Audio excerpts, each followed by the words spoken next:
Hello, this is Mauricio Duarte with A2J Tech. I'm the Chief Operating Officer and a Project Manager, and I think that it's a good time to show how AI can be useful in a variety of ways, especially for legal aids, law firms, and even courts. And today we're gonna use as an example one of the technologies that you're familiar with that we have talked about before in our tech tip of the month. It's Airtable. For those that are not familiar or aware of what Airtable basically is a database in which you can construct or build apps on top of it. So you can create interfaces, you can build the dashboards, but at the end of the day, Airtable is holding your data. So what you're looking at, again, in a very simplistic way, is a spreadsheet, but actually is holding data. So when you hear databases and SQL databases, they don't necessarily look as intuitive. Airtable allows you to do that. And one of the good things about Airtable is that they have created the ability to create AI agents. So again, probably with ChatGPT, you can interact with AI, but in a very question-like manner, meaning that you will need to ask questions in order to receive a response, and you can customize your GPTs or your Geminis depending on which AI technology you're using. But it's very chat oriented, meaning I have to ask a prompt and then I get a response. AI agents can give you response or can do actions automatically without the need of a chat based input or a prompt based input. And that's what we're going to show you today. How can you build very simple AI agents? Again, Airtable is not the only technology. There are multiple good technologies and solutions that allow you to build AI agents, but this is just going to be a quick example. So what you're looking at right now is a very simple case management system for litigation purposes. You will see that we have different things that we're tracking, like the attorneys, the issues, the evidence, and again, all of this is made up information, so there's no real information. So if you see a name or you see an email, it's just made up. There's nothing that is real. Um, but for purposes of this exercise, I just want to show you how simple it is, and you will see how a lot of the records are related, have what is called related records, and that's what it creates a connected database structure. But today, let's just focus on this. There's a field in this database that talks about the description of the case, saying, hey, just describe it real quick. I have entered that. And again, you can present this in different interfaces. You can enter the information via form or different ways. In this case, I'll just show you the native approach of adding that in a database, but we're going to be focusing on how to construct an AI agent within this database that can run automatically.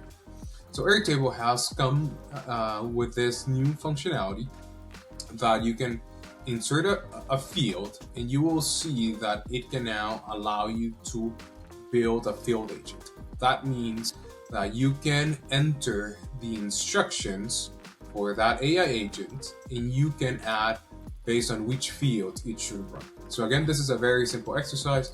Airtable also allows you to select the model. Again, depending on the model, it's going to be more expensive.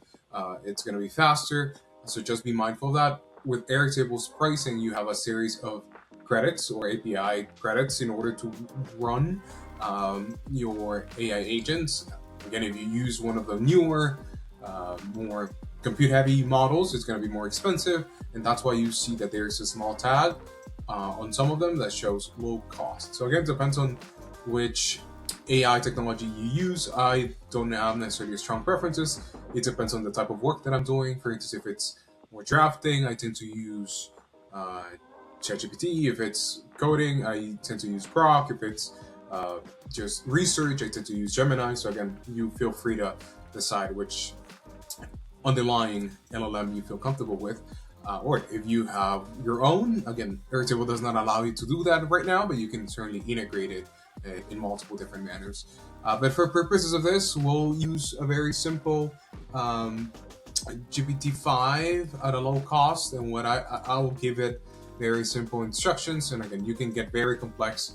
This is part of building your prompts and prompt architecture to be very detailed, to give it enough context so you can expect an outcome. So again, Usually creating a good prompt takes time, it's not immediate. But for purposes of this exercise, I'm just going to do a very simple prototype. So what I will do is AI summary, and what I will ask is, you are a paralegal.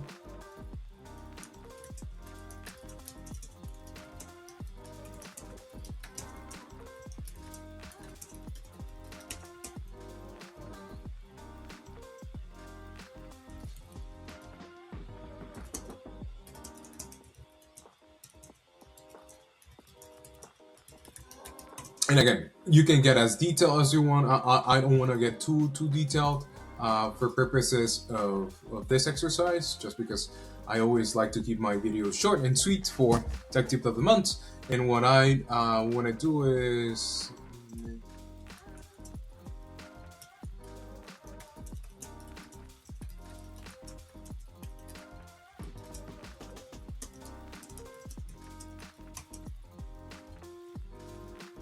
so again, a very simple prompt. Again, I'll definitely get a lot of criticism based on my prompt. I can also criticize it right now because I know that it's not the greatest, but run. And I will just add the description field, and I'll add that field. So right now you see that it's generating. That means because I selected to run automatically, the AI model is right now doing that for the cases. It's creating a summary. Again, some of them are already summarized or very simple.